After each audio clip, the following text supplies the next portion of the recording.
Les disparitions font partie des mystères les plus troublants qui soient. Quand une personne s'évapore sans laisser de traces, l'angoisse s'installe. Mais certaines affaires, une fois élucidées, révèlent des vérités bien plus inattendues que tout ce qu'on pouvait imaginer. Aujourd'hui, nous allons explorer ensemble 4 disparitions mystérieuses, toutes résolues, mais dont le dénouement ont surpris le monde entier. Qu'il s'agisse d'une mère de famille qui a disparu après avoir déposé ses enfants à l'école, d'un boy scout perdu dans une vaste forêt, d'une dame qui s'est volatilisée sans raison apparente, ou d'un enfant introuvable malgré des recherches massives. Installez-vous confortablement et plongeons ensemble dans la première affaire. Cette Américaine de 60 ans a subitement disparu de chez elle sans raison apparente. Mais quand la vérité a enfin éclaté, c'est tout le pays qui a été choqué. Partons à Houston, au Texas, la 4e plus grande agglomération des États-Unis. Une grande ville américaine, tentaculaire et anonyme, où de nombreuses personnes vivent seules. Et c'est le cas de Mary Cerruti. En 2014, Mary est âgée de 60 ans et elle n'a pas eu une vie très heureuse. Née en 1954, elle a perdu assez tôt ses parents et a dû se débrouiller seule, allant de petit boulot en petit boulot. Elle s'est mariée 2 fois, pensant avoir trouvé le grand amour. Mais à chaque fois, ça s'est terminé par un divorce. Si bien que Mary a finalement décidé de vivre seule. Elle a acheté en 2001 une charmante petite maison en bois. Une petite demeure située au 610 Holston Street, dans le quartier Heights, au nord-est du centre-ville de Houston. À Houston, Mary vit une existence simple, elle a peu de relations sociales, peu d'amis parce que elle est assez timide. Et pour ne rien arranger, elle vit dans un environnement un peu stressant. Il n'y a pas vraiment d'insécurité, mais ça construit beaucoup. Des résidences modernes poussent comme des champignons et ça ne lui plaît pas trop, parce que sa petite maison est entourée de constructions. Une situation assez oppressante. Mary a essayé de s'opposer à ces projets immobiliers autour de chez elle, en vain, parce que cette petite femme n'a pas fait le poids face aux promoteurs immobiliers. Mary s'est donc repliée un peu plus sur elle-même, sortant peu de chez elle. Son plaisir est de s'occuper des nombreux chats errants de son quartier, qu'elle nourrit et recueille chez elle. Elle vit avec 8 chats qui petit à petit deviennent ses meilleurs amis. La vie de Mary est semblable à celle de milliers d'autres personnes solitaires et anonymes dans les grandes villes de ce monde. Mais elle va prendre une tournure étrange. En janvier 2015, un employé d'une banque du Texas se rend compte que l'une de ses clientes n'a plus fait de versement pour son emprunt hypothécaire depuis 10 mois. Et cette cliente, c'est Madame Cerruti. En effet, elle avait fait un crédit immobilier auprès de cette banque pour acheter sa maison. Et là, elle est très en retard dans ses remboursements. Son banquier cherche alors à la joindre par tous les moyens. Il lui téléphone, il lui envoie des courriers, seulement Mary ne répond jamais. C'est le silence radio total et le banquier ne sait pas trop quoi en penser. Il ne sait pas si Mary refuse de lui parler ou s'il y a autre chose. En tout cas, il fait pas de sentiment. 3 mois plus tard, en mars 2015, Mary n'a toujours donné aucun signe de vie et la banque lance la saisie de sa maison. Mais la procédure est longue et les mois vont continuer de défiler. Et 5 mois plus tard, en août 2015, un ami de Mary qui vit à Houston et qui ne l'a pas vue depuis longtemps passe chez elle à l'improviste. Il veut juste lui dire bonjour, et là il voit que son jardin est à l'abandon. Toute la végétation a poussé, on dirait une forêt vierge. Ce qui est très surprenant. Ça ne ressemble pas du tout à Mary. Surtout qu'en plus sa boîte aux lettres déborde de courriers. On a l'impression que Mary est absente depuis un bail. L'ami, qui est très étonné, va donc aller sonner à la porte d'entrée, mais personne ne vient lui ouvrir. Là, il se dit que Mary est peut-être sortie, seulement ça l'étonne parce que c'est vraiment le genre de personne qui aime rester tout le temps chez elle. Là, il se dit qu'il y a vraiment quelque chose qui cloche et il décide de prévenir la police de Houston. Et le jour même, des officiers de police arrivent sur place. Après avoir sonné à la porte sans succès, ils font une enquête de voisinage concernant Mary. Ils interrogent les gens du quartier et quelqu'un leur donne le double de la clé de sa maison, que Mary lui avait confiée au cas où. Grâce à cette clé, les policiers entrent dans la maison et dès qu'ils ouvrent la porte, ils sont accueillis par une odeur répugnante. Ils font alors le tour des pièces et découvrent plusieurs chats morts en décomposition. Là, ils se disent qu'il est peut-être arrivé malheur à Mary parce que il arrive souvent que des animaux de compagnie meurent parce qu'ils ne sont plus nourris par leur maître. S'attendant à trouver le corps de la malheureuse quelque part dans la maison, les hommes de loi fouillent toutes les pièces. Seulement, ils ne trouvent rien. Ils en viennent donc à la conclusion logique que Mary n'est plus là. Elle a bel et bien disparu. Et on n'a pas la moindre idée de ce qu'elle est devenue. Serait-elle partie? Les gens en doutent, parce qu'elle adorait ses chats. Mary aurait-elle été kidnappée? Ça n'a pas vraiment de sens parce que Mary n'avait pas d'argent, elle n'avait plus de famille connue et aucune rançon n'a été demandée. Un avis de recherche de personnes disparues concernant Mary va donc être diffusé dans la région. Mais cela ne produira aucun résultat. Mary reste introuvable. 3 mois plus tard, en novembre 2015, la maison de Mary est saisie et vendue aux enchères. La demeure est vidée de tous les biens personnels de son ex-propriétaire qui sont revendus aux données. Par la suite, un entrepreneur immobilier de Houston rachète la maison et après l'avoir nettoyée, il la met en location. Pendant les 2 années suivantes, plusieurs locataires vont se succéder dans la maison de Mary. Mais aucun d'entre eux ne restera très longtemps.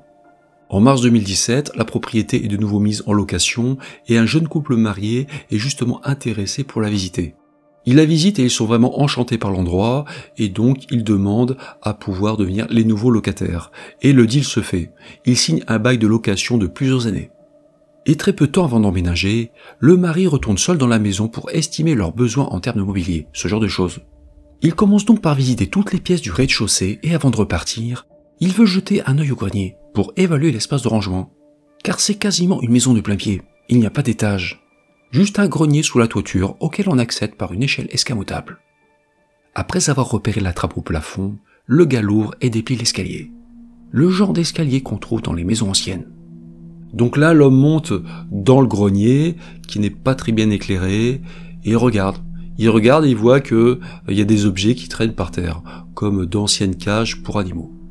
Il y a aussi des morceaux de bois, rien de très important. Donc l'homme, il s'apprête à repartir, mais tout à coup, son regard est attiré par quelque chose par terre. En effet, une latte manque sur le plancher, d'un côté du grenier.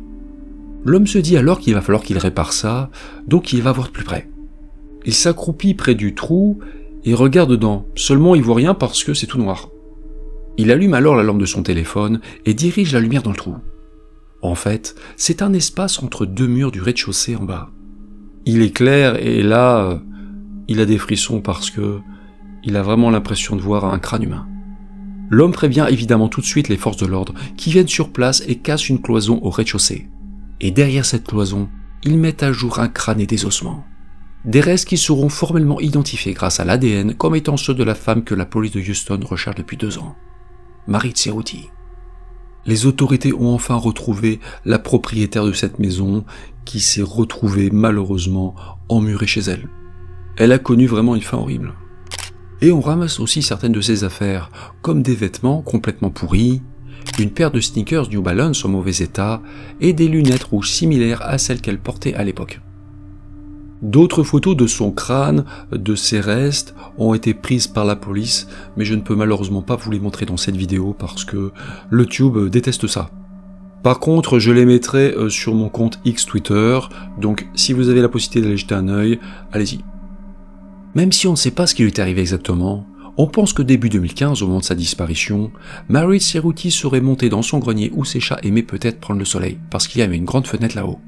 Mary est donc peut-être montée au grenier pour nourrir ses chats, et à un moment donné, elle a marché sur ce côté du grenier. Et elle a marché sur une partie du plancher instable qui a cédé sous son poids. La femme est passée à travers et est tombée dans cet espace étroit entre les murs. On ignore si elle s'est blessée dans sa chute, en tout cas elle s'est retrouvée dans la pire situation possible, incapable de remonter, elle était coincée dans cet espace très étroit où il était pratiquement impossible de bouger. Et vu l'épaisseur des murs et l'isolation, personne ne pouvait entendre ses appels au secours. Sachant qu'elle n'avait quasiment aucune visite et pas de téléphone avec elle, cette pauvre femme a connu une fin peu enviable. Et la police a logiquement conclu à une fin accidentelle. Cette affaire de disparition a donc été résolue de manière totalement inattendue. Le corps de Mary était si bien caché que personne ne l'avait trouvé depuis 2015. Par la suite, la maison a été finalement revendue pour la somme de 430 000 $ avant d'être détruite. Et depuis, de nombreux propriétaires ont construit plusieurs maisons beaucoup plus modernes à l'ancienne adresse de Mary, au 610 Holston Street à Houston.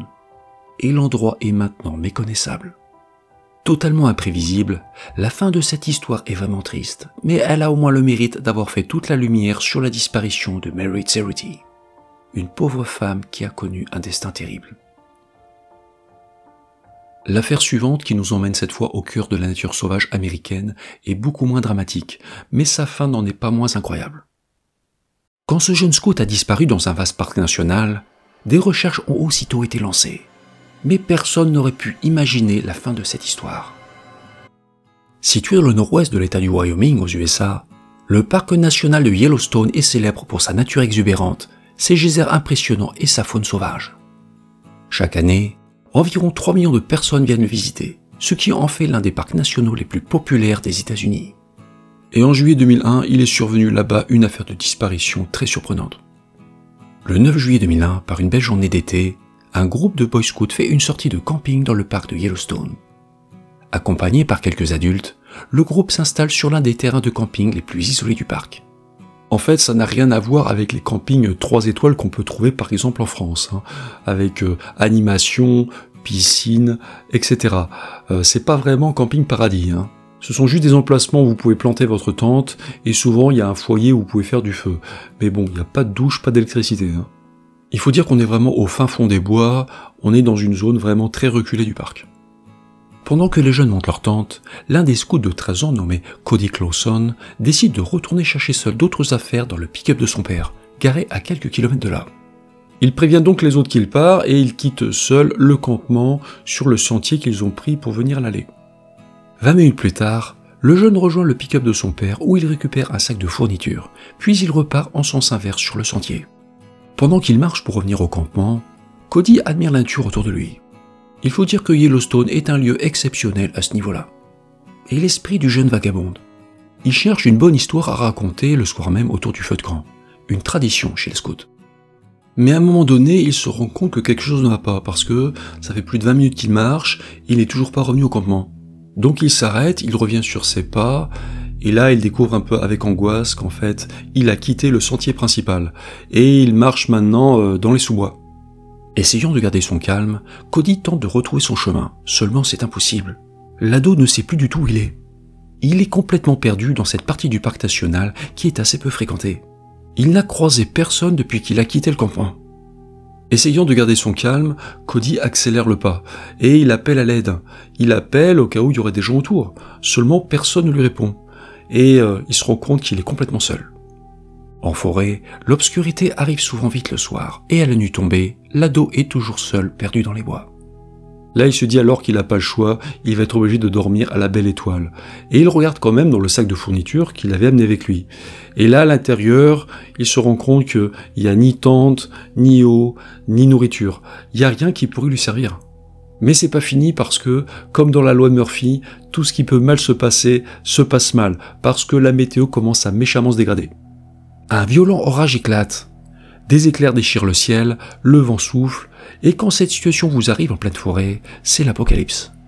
Donc là, la situation est vraiment très stressante, je vous raconte pas dans quel état est Cody, et il cherche un endroit où s'abriter, donc il regarde autour, et tout à coup, il voit l'entrée d'une grotte où il décide de se réfugier.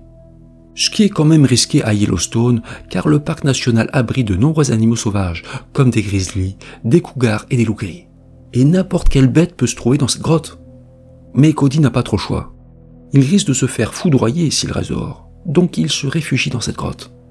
Par chance, cette grotte est vide, et là, Cody s'installe, et il essaye de se calmer. Il essaye de se calmer, et il pense aussi, il se dit que son père va sûrement prévenir les secours, et qu'on va se mettre à le chercher. La question reste de savoir s'ils vont le retrouver à temps, et même s'ils vont le retrouver tout court, parce que, chaque année, des dizaines de randonneurs disparaissent sans trace dans les parcs nationaux américains. Cody est donc très angoissé, mais il est tellement épuisé qu'il finit par s'endormir. Quand le scout se réveille le lendemain, il a mal partout pour avoir dormi dans cette grotte, mais il se rend compte que dehors, le calme est revenu. L'orage est fini et le temps est revenu à la normale, donc le jeune sort de la grotte et il observe les environs. Il recherche par exemple un point de repère, un sentier, un panneau de signalisation, quelque chose. Mais il n'y a rien. Il est au milieu de nulle part. Donc Cody se demande ce qu'il doit faire, où il doit aller, quand tout à coup il entend un bruit. Ce bruit c'est un bruit de moteur, donc Cody se met à scruter autour de lui, et tout à coup il voit un hélicoptère. Mais ça n'est pas un hélicoptère de l'armée, c'est un hélico civil. Cody va donc dans un endroit dégagé, et lui fait immédiatement des signes pour signaler sa présence. Cependant, l'hélico est assez loin. À cet instant, Cody est très stressé parce que il sait qu'il a très peu de temps pour montrer qu'il est là, parce que l'hélicoptère va repartir. Donc il réfléchit. Et là, il a une idée. Il enlève sa ceinture et il essaie de réfléchir les rayons du soleil sur la boucle en métal. Il essaie de faire des signaux lumineux avec sa ceinture, comme avec un miroir, un truc appris chez les scouts, et ça marche. Il voit l'hélicoptère s'approcher et survoler les arbres à la recherche d'un endroit où se poser. Ce qu'il va faire dans une petite clairière non loin de là. Donc là, Cody est vraiment fou de joie parce qu'il comprend qu'il est sauvé. Il est resté presque 18 heures seul dans la nature et il va s'en tirer sain et sauf. Cody fonce donc jusqu'à l'hélicoptère qui atterrit, il va ouvrir la portière arrière et il grimpe à bord de l'appareil. Et là, le pilote qui est à l'avant se retourne et lui dit « Good morning ». Le pilote lui dit bonjour et à cet instant, Cody ne se rend pas compte parce qu'il est sur un nuage, mais ce pilote, il a quand même quelque chose de spécial. Son visage lui dit vaguement quelque chose. En fait, après sa disparition la veille, le père du scout a prévenu les park rangers qui ont lancé des recherches à Yellowstone. Et comme souvent dans les cas de disparition dans la nature, des bénévoles se sont portés volontaires pour participer aux recherches, notamment ce pilote d'hélicoptère amateur qui vivait dans la région. Un pilote qui a finalement retrouvé le scout à 16 km du lieu de son campement. Avant de redécoller, le pilote qui a dans les 60 ans, qui est très sympa, échange quelques mots avec Cody. Et c'est à cet instant que l'enfant reconnaît l'homme qui l'a sauvé, qui n'est rien moins que l'un des hommes les plus célèbres au monde. Ce pilote amateur est l'acteur qui a joué Han Solo dans Star Wars ou encore Indiana Jones. Cet homme n'est autre qu'Harrison Ford, l'une des plus grandes stars d'Hollywood. Pilote d'hélicoptère passionné, Ford vivait partiellement à l'époque à Jackson, dans le Wyoming, et quand il a appris la disparition du scout, il a proposé son aide. Cody n'a pas osé demander d'autographe, mais il a eu droit à une poignée de main et à un hug de l'acteur. Un véritable héros dans la vraie vie selon lui, et pas seulement sur les écrans. Et surtout, Cody avait maintenant une super bonne histoire à raconter à ses copains scouts autour d'un bon feu de camp. Après la nature hostile, cap sur une disparition beaucoup plus banale en apparence, celle d'une mère de famille.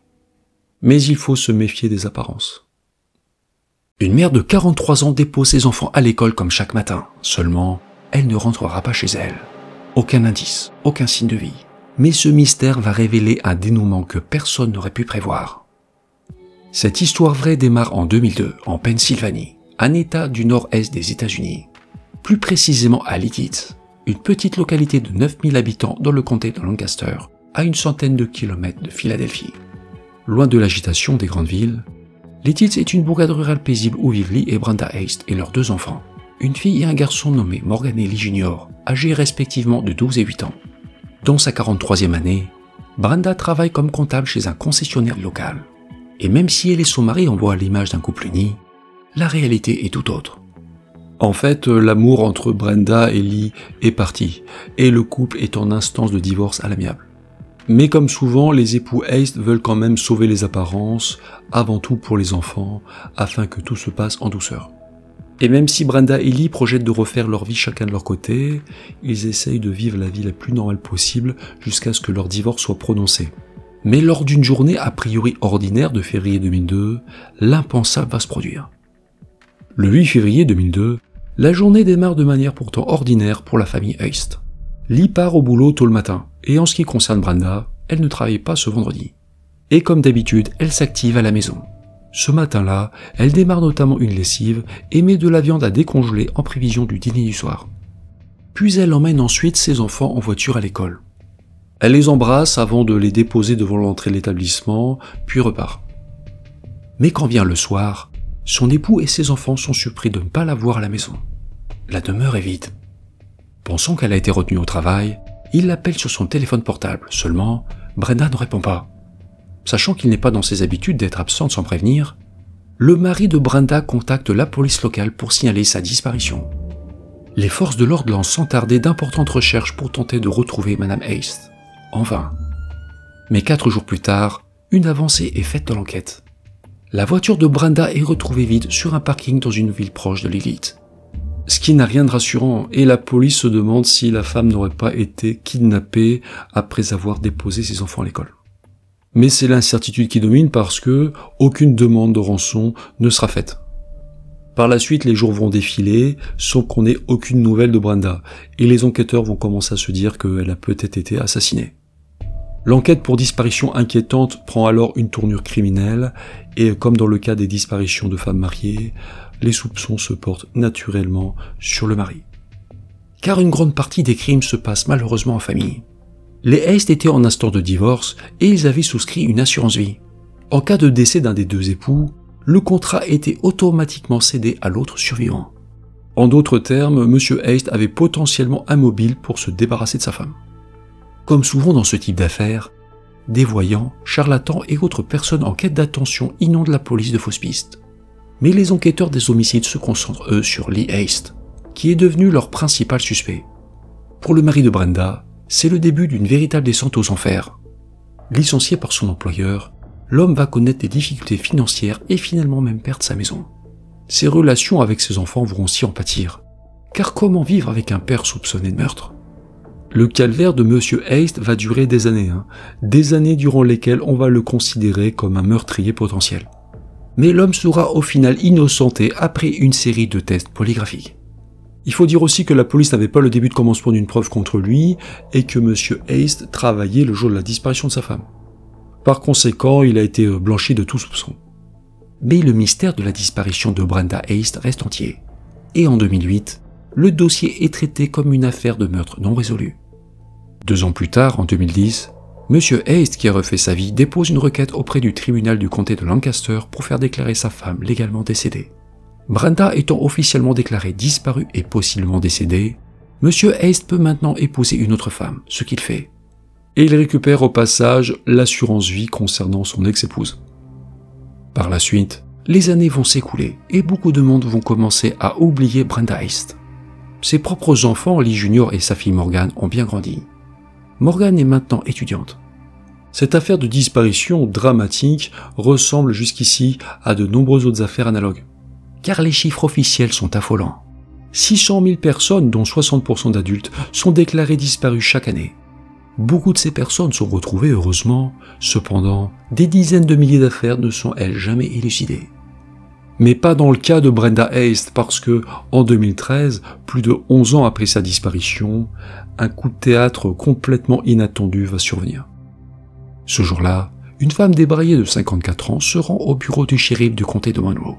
Pensant qu'un mandat d'arrêt avait été émis contre elle dans le comté voisin, la femme finit par déclarer aux agents du shérif qu'elle est au bout du rouleau et qu'elle en a assez de fuir.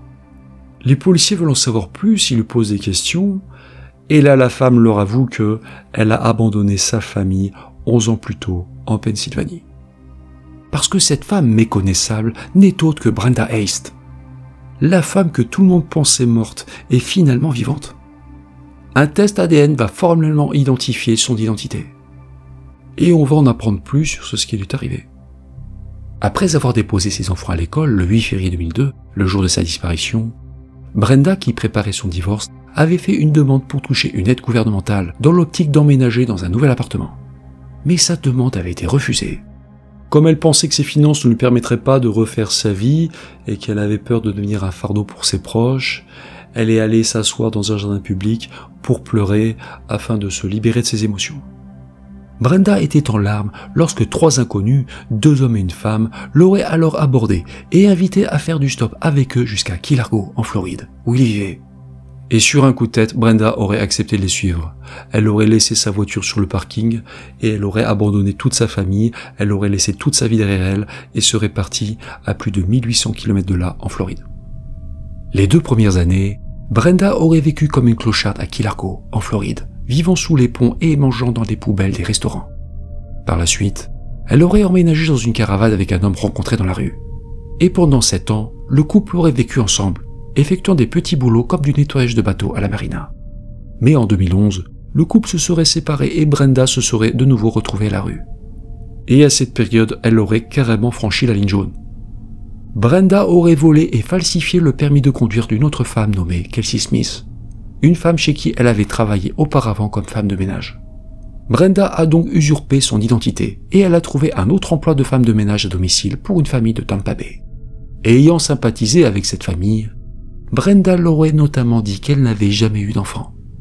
Mais ça a été le début de la fin parce que, quelques mois plus tard, un agent de police a arrêté Brenda parce qu'elle conduisait avec une plaque d'immatriculation expirée. Et en fouillant son véhicule, il a trouvé de la drogue à l'intérieur. Brenda a donc passé 2 mois à la prison du comté de Pensacola pour possession de substances illicites. Après sa sortie de prison, elle a passé quelques semaines derrière les barreaux, cette fois dans le comté de Rosa, toujours en Floride, accusée d'usurpation d'identité. Le vendredi 26 avril 2013, Brenda Hayes s'est donc rendue au bureau du shérif du comté de Monroe, pensant qu'un mandat d'arrêt avait été mis contre elle dans le comté voisin. Ce qui n'était pas du tout le cas, mais c'est grâce à ça que le poteau rose a enfin été découvert. Cette femme est ainsi réapparue plus de 11 ans après avoir disparu sans explication, laissant sa famille dans le tourment. Pendant que son mari était accusé de meurtre et que ses enfants étaient rongés par l'angoisse, Brenda était bel et bien vivante sous le soleil floride. Et par une curieuse ironie, Brenda a disparu du monde des vivants un vendredi et elle est revenue d'entre les mortes un vendredi. Une sacrée coïncidence. Quand les proches du disparu, son ex-mari et surtout sa fille et son fils apprennent la nouvelle, c'est un choc. Parce qu'ils s'étaient fait à l'idée qu'elle était probablement décédée. Mais bien vite, c'est la colère qui domine, surtout chez Morgan. Maintenant âgée de 19 ans, l'étudiante déclare dans les médias qu'elle ne souhaite plus retrouver sa mère. Une mère qui a, quand même encore, des ennuis judiciaires. Car suite à la révélation de sa véritable identité, Brenda est renvoyée à la prison du comté de Santa Rosa le 3 mai 2013 pour divers chefs d'accusation liés à des vols. Et le 11 juin, un juge de Pensacola en Floride la condamne à 1 an de prison pour violation de ses conditions de probation dans le cadre de l'affaire d'usurpation d'identité. Aujourd'hui, plus de 12 ans après son retour à la vie normale, on ne sait pas ce qu'est devenue Brenda Hayes. On ignore si elle a repris une existence sereine et si elle a renoué durablement avec ses enfants. Cette femme est retournée dans l'anonymat dans lequel elle vivait avant d'avoir été portée disparue en 2002. Mais tout le monde se souviendra d'elle comme l'une des plus surprenantes affaires de disparition des annales judiciaires américaines. Pour finir notre série, terminons avec une affaire bouleversante. Ce père a fait tout son possible pour retrouver son fils disparu. Mais quand la vérité a éclaté, personne n'aurait pu prévoir une telle issue. Cette affaire démarre en juin 2014 à Détroit, la plus grande ville de l'État du Michigan avec près de 645 000 habitants. Ancienne capitale mondiale de l'automobile, Détroit est l'une des cités les plus pauvres et dangereuses des USA. Et c'est dans cet environnement qu'a grandi Charlie Botwell. À l'époque, Charlie a 12 ans. Mesurant 1m63 pour 54 kg, c'est un gamin sans histoire qui vit avec son père Charles et sa belle-mère Monique dans un appartement situé dans une résidence au 300 Nicollet Place, un quartier à environ 1 km du downtown, le centre des affaires de Détroit, avec ses buildings élégants. En réalité, cette famille modeste américaine n'a jamais fait parler d'elle. Jusqu'au 16 juin 2014. Ce jour-là, Monsieur Botwell contacte la police de Détroit pour signaler la disparition de son fils. Affolé, l'homme explique que la dernière fois qu'il a vu Charlie, c'était chez lui. L'enfant était en train de faire de l'exercice, il est allé aux toilettes et après plus rien. Il s'est comme envolé. Comme souvent dans les cas de disparition de mineurs, la police de Détroit prend l'affaire très au sérieux. Les officiers se rendent au domicile de la famille, qu'ils fouillent avec des chiens policiers, sans rien trouver. Puis ils étendent leurs recherches dans tout le quartier, sans plus de succès. Ils ne trouvent pas Charlie. Cet enfant va-t-il fuguer pour une raison quelconque, à moins qu'il ne lui soit arrivé quelque chose de plus grave? À ce stade, il est impossible de savoir. Les autorités sollicitent alors l'aide du public pour retrouver le garçon de 12 ans. Mais elles ne reçoivent aucune information réellement utile. Et on n'a pas la moindre idée de ce qui a pu arriver à cet enfant. De son côté, Monsieur Botwell, le père, ne reste pas les bras croisés. Il fait du porte-à-porte dans son quartier à la recherche d'un indice, permettant de retrouver son fils. Désespéré, il passe aussi beaucoup à la télévision pour médiatiser l'affaire le plus possible. Mais les jours défilent et l'enfant reste introuvable, donc les enquêteurs commencent à se dire qu'il lui est peut-être arrivé quelque chose de plus sinistre. Et ils envisagent la piste criminelle. Vu qu'on suspecte un crime ou un kidnapping d'enfants, le FBI devient compétent. Et des agents fédéraux interviennent pour aider la police locale. Comme souvent dans ce type de dossier, ils commencent à s'intéresser à l'entourage familial. Et ils interrogent étroitement le père de Charlie qui passe un test polygraphique surnommé abusivement détecteur de mensonges. Par ailleurs, le domicile des Botwell est de nouveau inspecté de fond en comble avec des chiens spécialisés. Coopératif avec les forces de l'ordre, Monsieur Botwell continue de se battre à son niveau pour qu'on retrouve son fils. Il déclare même avec une certaine angoisse qu'il pense que son fils est mort, mais il ne lâche rien. Il poursuit sa tournée des médias, et le 25 juin 2014, 11 jours après la disparition de Charlie, il va se passer un événement complètement fou. Ce jour-là, le père de famille est invité dans l'émission Nancy Grace Show pour lancer un nouvel appel à l'aide après la disparition de son fils à Détroit. Monsieur Bothwell est à l'antenne quand l'animatrice de l'émission lui annonce en direct que son fils a été retrouvé. We're getting reports that your son has been found in your basement. Mr. Bothell, are you... L'animatrice lui annonce une nouvelle dingue, qu'en fait son fils a été retrouvé derrière des cartons dans sa cave. L'endroit est situé au sous-sol de sa résidence. Elle demande alors à Monsieur Bothwell comment son fils peut être en vie dans sa propre cave. Et là, l'homme tombe des nues.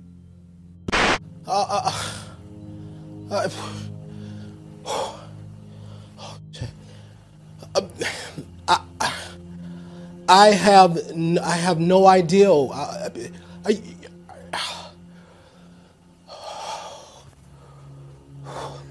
Monsieur Bothwell paraît vraiment stupéfait d'apprendre cette nouvelle, et tout le monde l'est autant que lui. Sir, did you check your basement?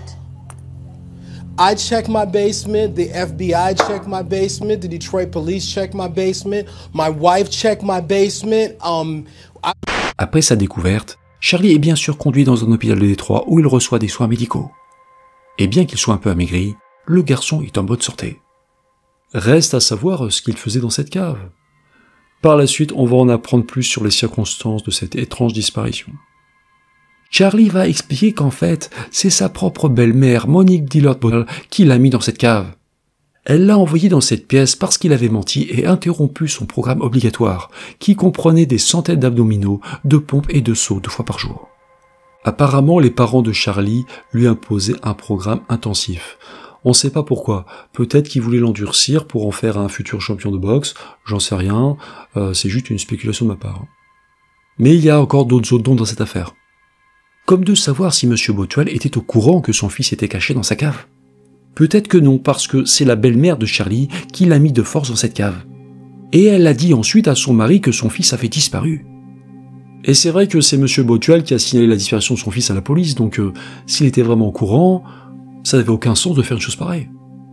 D'un autre côté, est-ce que sa femme aurait pu séquestrer son fils sans qu'il ne s'en aperçoive?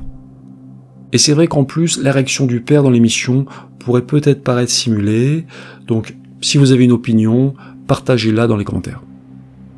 Que son père soit complice ou non de cette séquestration, il est avéré que Charlie Bothwell était un enfant maltraité depuis plusieurs années. Dans le passé, il avait déjà été frappé par son père et aussi sa belle-mère, qui lui aurait même dit un jour « Je peux te faire disparaître ». Une déclaration pour le moins troublante vu ce qui s'est passé par la suite. Dans ce dossier, d'autres questions restent sans réponse. Comme de savoir pourquoi la police de Détroit, qui avait déjà fouillé l'appartement et la résidence, n'a pas trouvé Charlie plus tôt dans la cave. C'est quand même dingue qu'il ait loupé, surtout qu'en plus ils avaient des chiens spécialisés. Les enquêteurs ont déclaré par la suite qu'ils n'étaient pas sûrs que l'enfant soit resté 11 jours dans cette cave. Mais l'enfant a lui déclaré que, quand les policiers étaient venus, il les avait entendus, mais qu'il n'avait rien dit par peur de représailles. Parce que sa belle-mère lui avait ordonné de rester silencieux quoi qu'il se passe. Charlie, qui était peut-être terrifié par sa belle-mère, avait trop peur de sortir du sous-sol pour demander de l'aide, même lorsque la police était présente. Et personne ne le nourrissait. L'enfant montait juste de temps en temps chercher de quoi manger quand ses parents étaient absents. Cet enfant avait clairement peur, il était sous une forme d'emprise, il était contrôlé par sa belle-mère, voire ses 2 parents. Quelques jours après son sauvetage, Charlie a été médicalement autorisé à sortir de l'hôpital et il a été confié à sa mère biologique. Quand la vérité a éclaté, cette affaire de disparition très inhabituelle a choqué l'opinion aux USA. Mais le chef de la police de Détroit, James Craig, a déclaré aux journalistes qu'il n'avait jamais rien vu de tel, mais qu'il était heureux du résultat.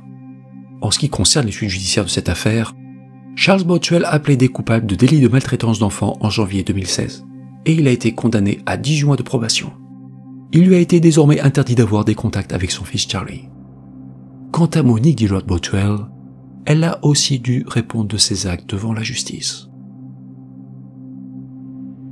Voilà, c'est sur cette affaire à la fin complètement dingo que se termine cette vidéo spéciale Disparition résolue. Certains d'entre vous m'avaient demandé de parler d'affaires de disparition élucidées, et c'est chose faite. J'espère que ces 4 histoires vous ont captivé autant que moi, et si c'est le cas, merci de mettre un petit pouce bleu. Merci aussi de vous abonner et d'activer la cloche pour ne rien manquer des futures vidéos, car je sors 2 à 3 vidéos par mois.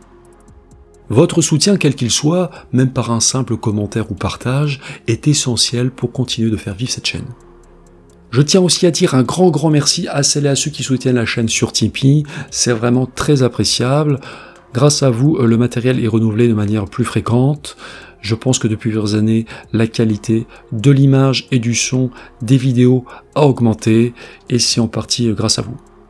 Donc pour celles et ceux qui le souhaitent, et aussi surtout qui le peuvent, vous pouvez soutenir la chaîne directement sur Tipeee. Chaque don est précieux parce qu'ils permettent de continuer l'aventure et permettent aussi d'assurer l'avenir de cette chaîne en vous proposant durablement et régulièrement des vidéos. Vous trouverez le lien du Tipeee en description et aussi dans le premier commentaire épinglé. Merci à vous. Dans les médias, je vous laisse, on va se retrouver prochainement sur la chaîne pour de nouvelles affaires intrigantes, et en attendant, ne disparaissez pas.